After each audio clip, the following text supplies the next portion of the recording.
Voilà, donc on a passé en revue les différents tableaux cliniques, assez brièvement les attitudes à avoir chez le malade conscient, et nous passons maintenant à la réception en milieu hospitalier au niveau du pavillon des urgences d'un malade comateux et quels sont les différents tableaux cliniques possibles.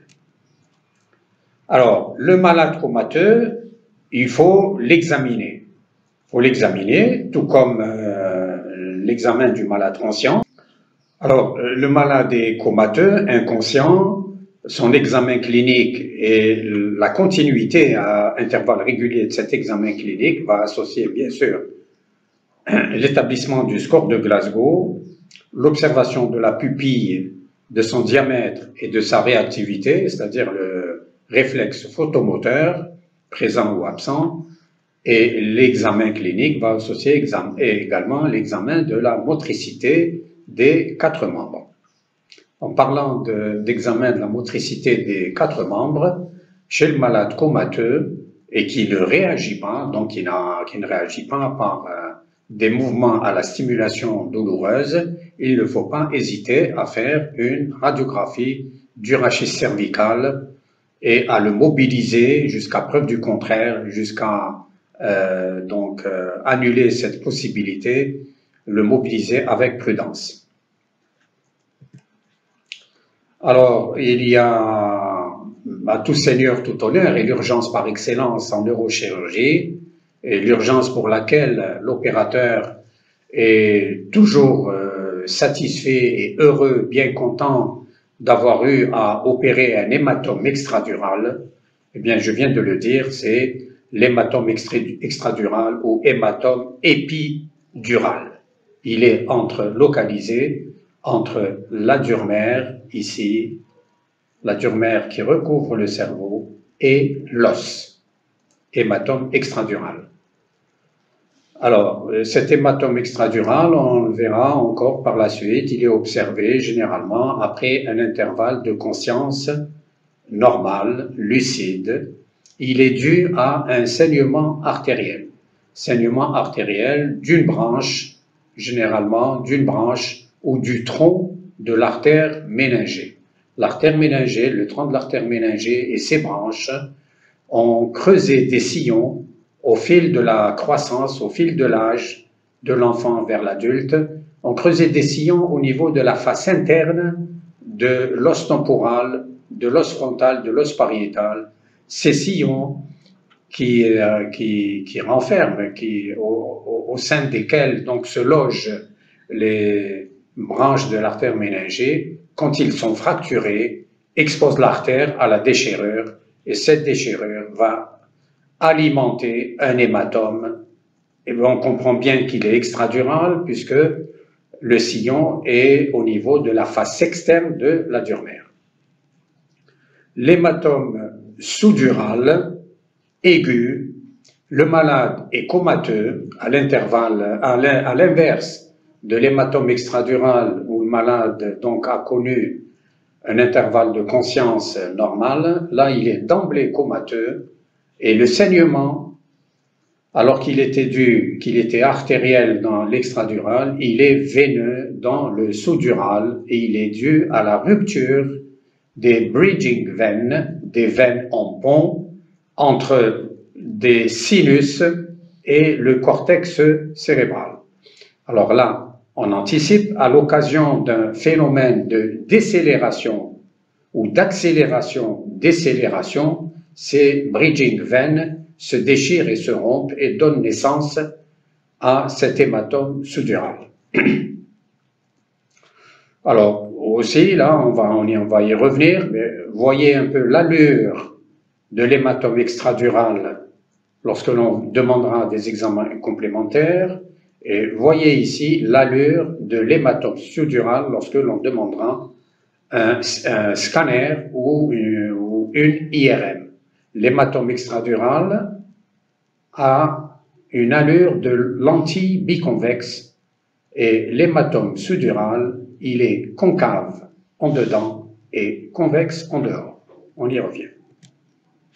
Voilà, l'artère méningée, elle est là. Donc l'artère méningée, elle est au niveau du revêtement externe de la dure mère. C'est la dure mère, c'est une photo d'autopsie. Le tronc de l'artère méningée ici, ses branches antérieures, moyenne, occipitale, et ici un trait de fracture. Vous imaginez bien que ce trait de fracture, par exemple, qui est là, ces reliefs d'artères ont creusé des sillons au niveau de la face interne de l'os. Un trait de fracture, celui-ci ou celui-ci, va emporter avec lui l'artère, la branche artérielle qui est logée en son sein. Et c'est ainsi qu'on explique la genèse de l'hématome extradural. Voilà, une fracture temporale qui lacère le tronc de l'artère méningée, qui sectionne le tronc de l'artère méningée. Voilà, je parlais une diapo ou deux diapos avant de l'allure de l'hématome extradural. Donc, non pas qu'il y ait nécessité d'avoir une fracture temporale, mais pour le tableau classique, oui, et pour comprendre sa genèse, fracture temporale, temporopariétale, une allure biconvexe, c'est-à-dire l'hématome extradural est convexe en dedans et il est convexe en dehors. C'est l'allure d'un citron ou d'une pomme. Et le plus souvent, il est en région temporale. L'hématome sous-dural, c'est une image en croissant de lune, crescent moon. Il est concave en dedans et convexe en dehors. Alors, l'hématome sous-dural, généralement, je l'ai expliqué par des phénomènes d'accélération, décélération, qui sont des phénomènes importants lors d'un traumatisme du crâne. La violence du choc, d'accélération, décélération, va rompre les bridging veins, mais va aussi entraîner des contusions cérébrales associées. L'hématome extradural, pour rester classique, il est unique, bien souvent sans association de lésions cérébrales. L'hématome sous-dural aigu, acute, est assez souvent associé à des lésions cérébrales et en particulier contusions hémorragiques. Tableau clinique de l'hématome extradural, on y revient. Donc, un état de... J'expliquerai, je donne toujours ce tableau clinique pour se rappeler. Bon, ce n'est plus l'époque du vélo, mais on nous l'a conté, je la raconte également. Un cycliste qui a fini, un ouvrier qui a terminé son labeur en fin de journée, rentre chez lui à l'aide ou sur un vélo. Il est percuté par un véhicule, il tombe. Sur les lieux de l'accident, il perd un instant connaissance, quelques secondes, 30 secondes, 40 secondes. Il se réveille, il se demande ce qui lui est arrivé, on lui explique, il remonte sur son vélo et rentre chez lui. Donc il y a une perte de connaissance, une amnésie initiale, suivie d'un intervalle libre. Il rentre chez lui, il est reçu par son épouse qui lui offre tout le confort, il se met au lit et malheureusement, non surveillé, le matin alors qu'il doit se lever, ne se réveille pas, il est dans le coma. L'intervalle de conscience lucide entre la commotion première et le coma de fin de nuit est appelé intervalle libre. Voilà. Ensuite, rapide détérioration, c'est le coma. Caractéristique, l'hématome extradural de cet intervalle libre. Alors, au stade de coma, il y a bien sûr engagement temporal quand l'hématome extradural est sustentoriel. Il y a donc un déficit moteur hémicorporel contralatéral avec dilatation de la pupille homolatérale, c'est ce que l'on appelle une mydriase. Voilà des images d'hématome extradural. Ici, un hématome extradural temporal gauche. Vous voyez bien l'image biconvexe, elle est convexe en dedans, elle est convexe en dehors, elle épouse la face interne de l'os. Et ici, un hématome extradural temporopariétal droit, image également biconvexe en dedans et en dehors. Ici, cette image qui ne nous appartient pas, l'hématome extradural, objectivé en rouge. Ici, la dure-mère et l'hématome qui est entre donc la dure-mère et l'os et qui va être évacué. Et ici, une autre image d'hématome. L'hématome sous-dural aigu est le témoin ou le reflet d'une violence de choc, d'un choc violent. Il est évident que ce qui est observé aujourd'hui en matière de traumatologie routière, avec les réels bolides que nous conduisons, les chocs sont plus violents et les traumatismes sont plus sévères. Voilà, c'est un peu ce que j'ai déjà dit. Déchirure des bridging veines entre le cortex et les sinus veineux. L'hématome sous-dural aigu, sa constitution est favorisée par l'existence d'une atrophie cérébrale préexistante et bien sûr cette image au scanner ou à l'IRM en croissant de lune. Voilà, ici une densité de sang frais, il est hyper intense sur ce scan, donc c'est encore un accident ou un traumatisme qui ne date pas de très longtemps. Il est fronto-pariéto-occipital, il est hémisphérique, et encore une fois, il est aigu. Ici, cet hématome est à la fois, et peut-être certainement subaigu, parce qu'il existe une partie qui correspond à du sang frais, et ici à du sang qui est lisé. L'hématome est là aussi fronto-pariéto-occipital, il arrive jusqu'ici, il est à gauche, et on va dire qu'il est subaigu parce qu'il y a une partie de sang frais et une partie de sang lisé.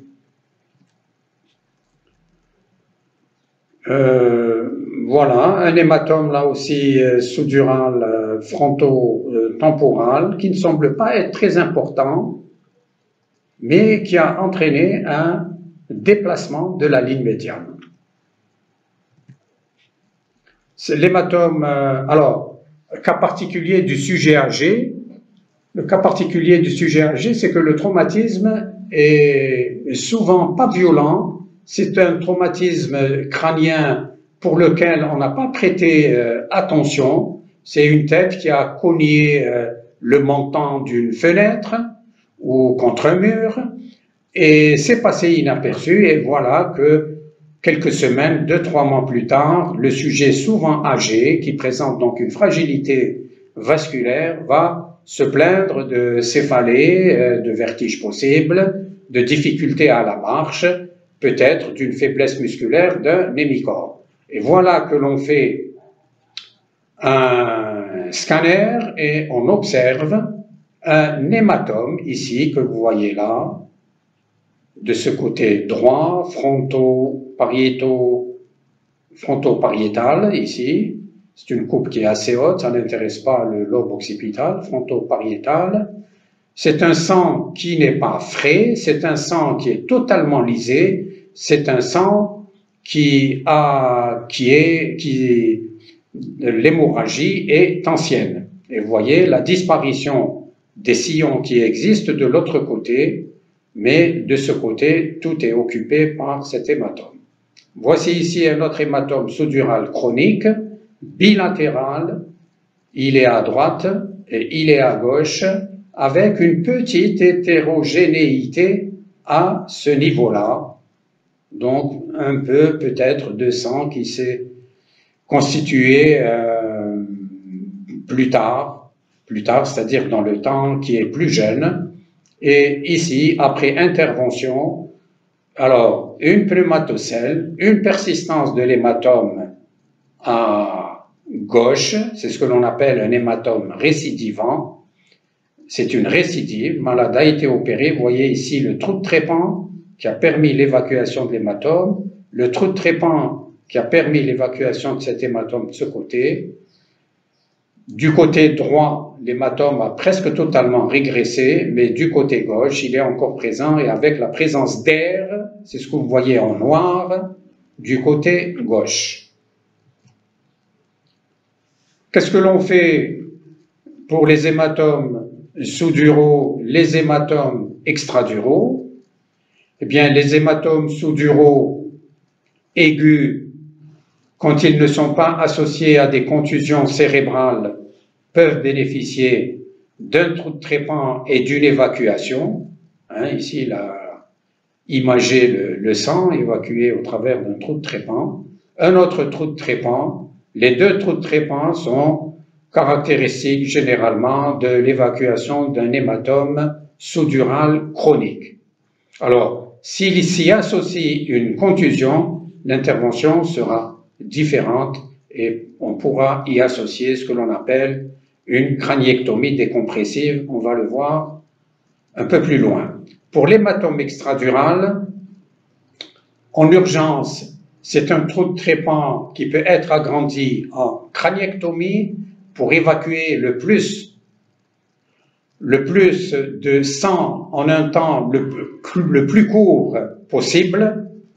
Après évacuation de la majeure partie du sang, on peut agrandir la craniectomie ou le trou de trépan en un volet. Et ici, on a pris la région temporale parce que classiquement, c'est la région la plus exposée à l'hématome extradural. Elle est appelée zone décollable de Gérard Marchand. La Durmer s'y décolle facilement et peut laisser place à la constitution de l'hématome. Les hématomes, alors, il y a des hématomes extracrâniens chez le malade conscient. On a vu le céphalématome, la bosse sérosanguine. On a vu les hématomes qui sont extraduraux. On a vu les hématomes sous-duraux. Il y a possibilité aussi chez le traumatisé du crâne de présenter des hématomes parenchymateux et ou intraventriculaires dus à la rupture de petits vaisseaux dans le cerveau. Ce sont des hématomes de densité élevée ou peut être associé à un œdème périphérique de faible densité et parfois un premier hématome de dimension donnée peut voir ses dimensions croître sur un examen TDM, sur un scanner fait 48 heures plus tard. Voici des images d'hématomes intracérébrales. Voilà, en T2, le LCR est observé en blanc. Ici en T1 toujours, T1, et ici en E et F en flair, et vous voyez cet hématome intraparenchymateux dont l'aspect va varier avec les séquences d'IRM.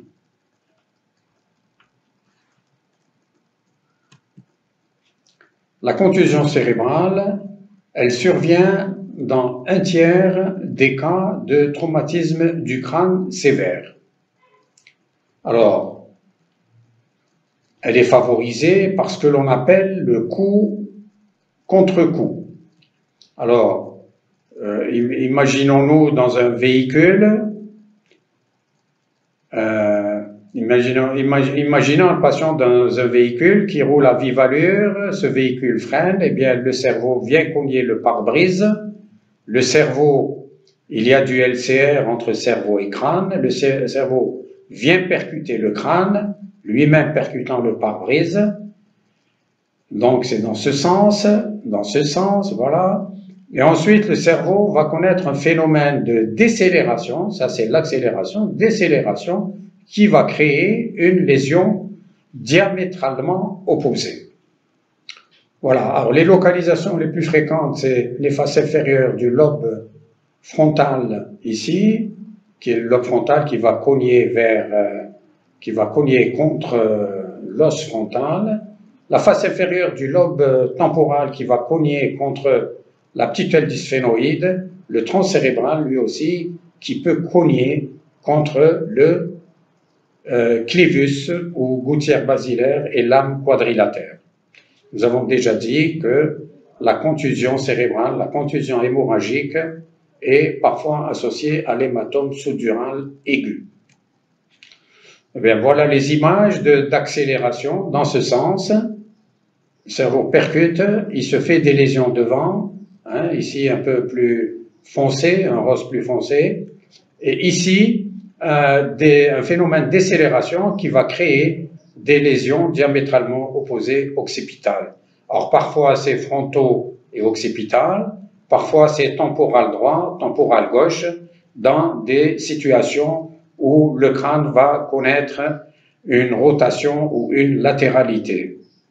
Alors, le traumatisme axonal diffus, il est lui aussi causé par un phénomène d'accélération, décélération massif exercé sur le cerveau. Voilà, accélération, décélération, eh bien ça va rompre, ça va déchirer l'axone du neurone, et c'est dommage, ces lésions, les lésions vont être observées au microscope, elles intéressent les voies longues, le corps calleux, mais aussi le tronc cérébral. Dans ces situations de traumatisme axonal diffus, le pronostic est réservé, expliqué par une morbidité et une mortalité assez haute. Ici, voilà, une lésion de cou contre cou sur cette pièce d'autopsie, temporale droite et temporale gauche. Donc, il faut imaginer un coup de ce côté et le contre-coup ayant été causé donc en temporale gauche, et en même temps également des petites contusions ici, frontale droite et frontale gauche. Ici, une coupe anatomopathologique du tronc cérébral qui nous montre également des lésions au niveau de la protubérance droite et gauche. Sur cette coupe TDM, sur ce scanner, on voit une contusion polaire, frontopolaire, plus importante à gauche qu'à droite. Elle est cependant bilatérale. Et ici, une pièce d'autopsie où l'on voit, ce n'est pas le même patient, où l'on voit cette contusion frontopolaire droite, ou plutôt gauche, à droite sur votre écran, et frontale droite à ce niveau-là.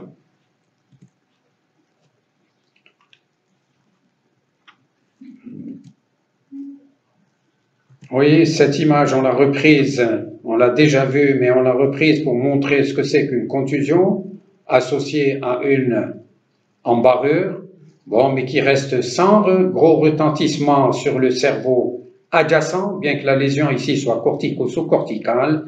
Il n'y a pas de déplacement de la ligne médiane, il n'y a pas de gros œdème autour de la contusion. Ici, une contusion bitemporale majeure ici à gauche, vous la voyez ici, majeure à gauche, et temporale droite, moindre du côté droit. Voilà, c'était le scanner, c'est le même malade, le scanner ici, donc gauche et droit, et ici l'IRM, gauche, voilà, et droit. Voilà, ici, nous allons parler des plaies crânio-cérébrales par projectile, par balle, publication dans les revues de neurochirurgie fréquentes à partir, donc faites par des neurochirurgiens en pays en guerre.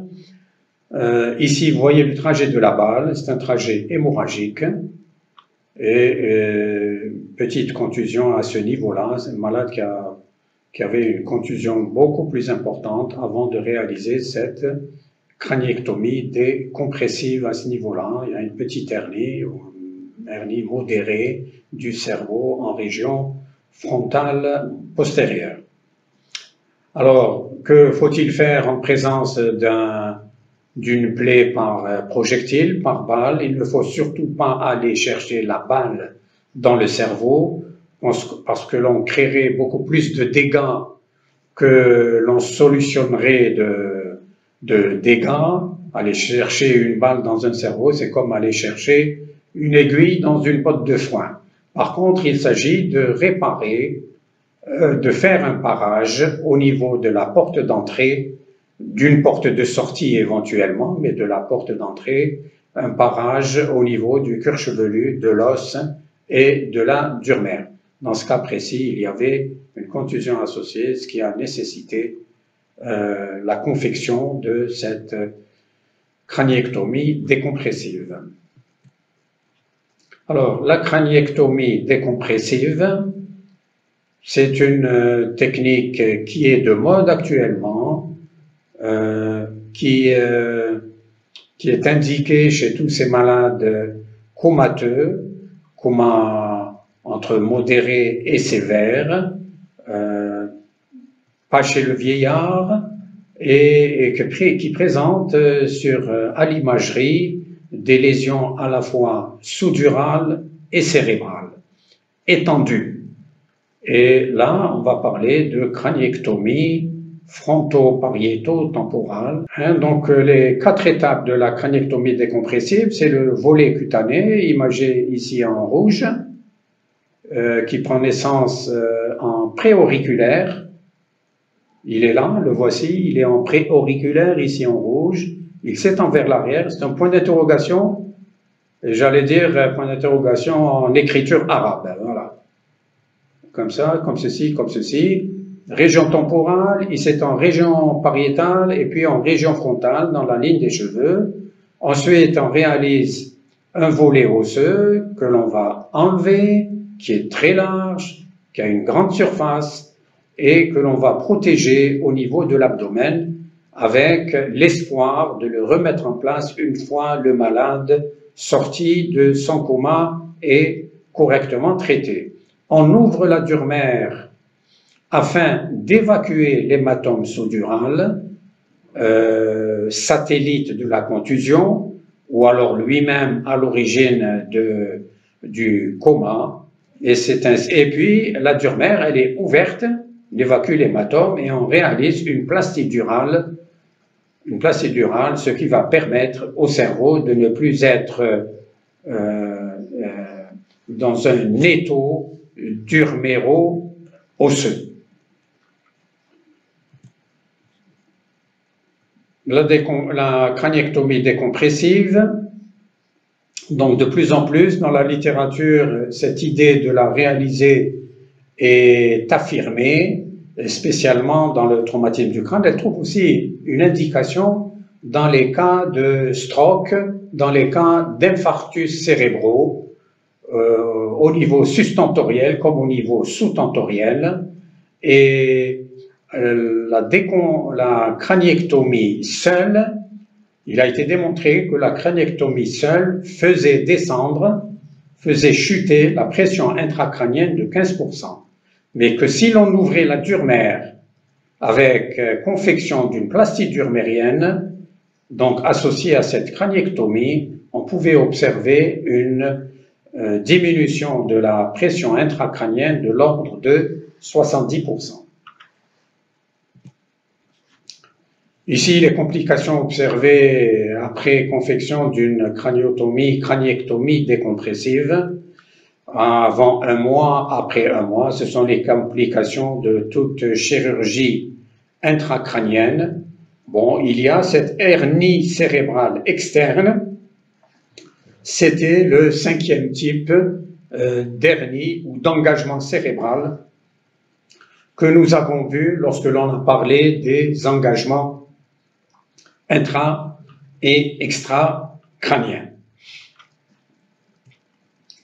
Alors, tout ceci est neurochirurgical. La prise en charge d'un malade au niveau du pavillon des urgences est bien sûr multidisciplinaire. Les multidisciplinaires, il est pilier central et essentiel, le réanimateur.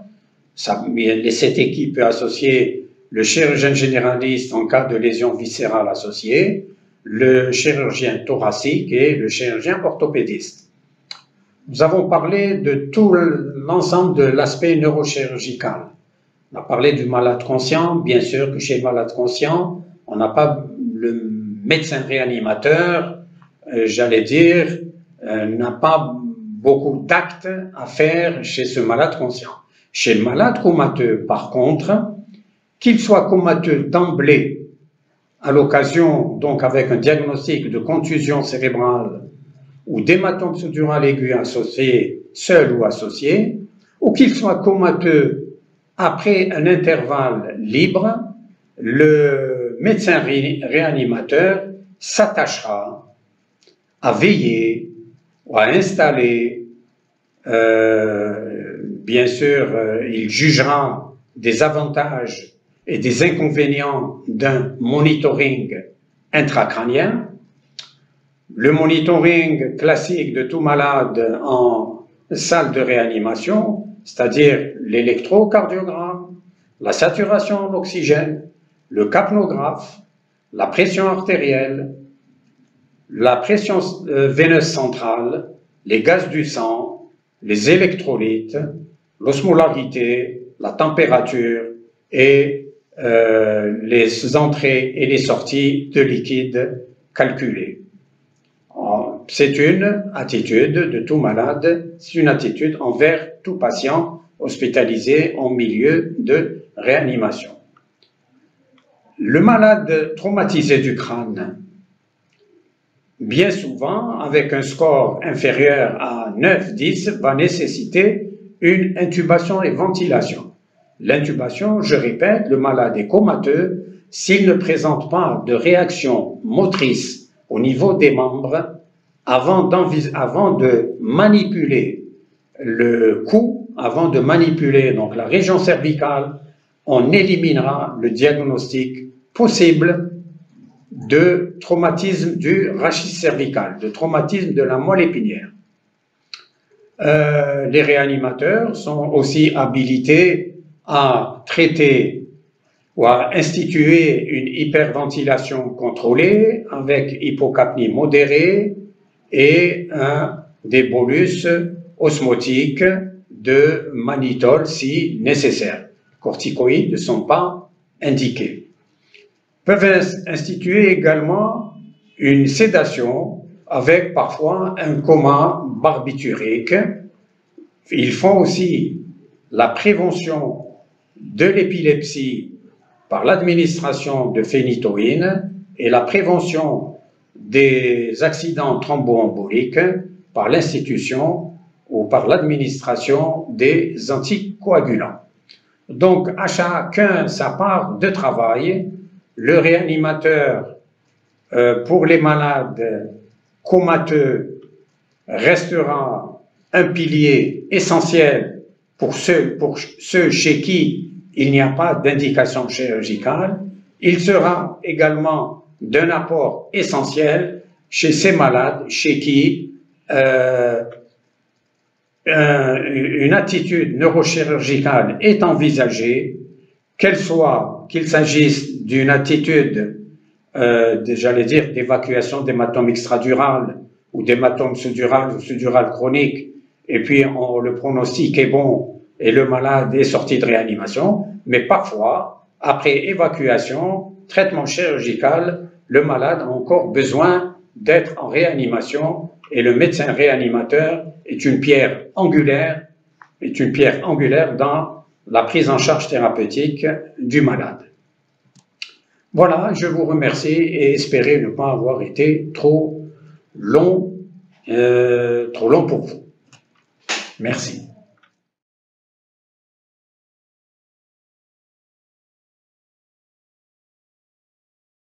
Chers confrères, chères consoeurs, pour de plus amples informations sur les tumeurs intracrâniennes, Sachez que en date de juin 2021, nous avons publié un manuel, un livre de 275 pages sur les tumeurs intracrâniennes, en collaboration avec le docteur Hamoum, neuroradiologue des hôpitaux d'Alger, de l'hôpital Aïn Adia en particulier, actuellement au sein d'une structure privée, et aussi de Madame Abdelnebi, neuropathologiste, qui a longtemps exercé donc en cette qualité au niveau de l'hôpital Parné.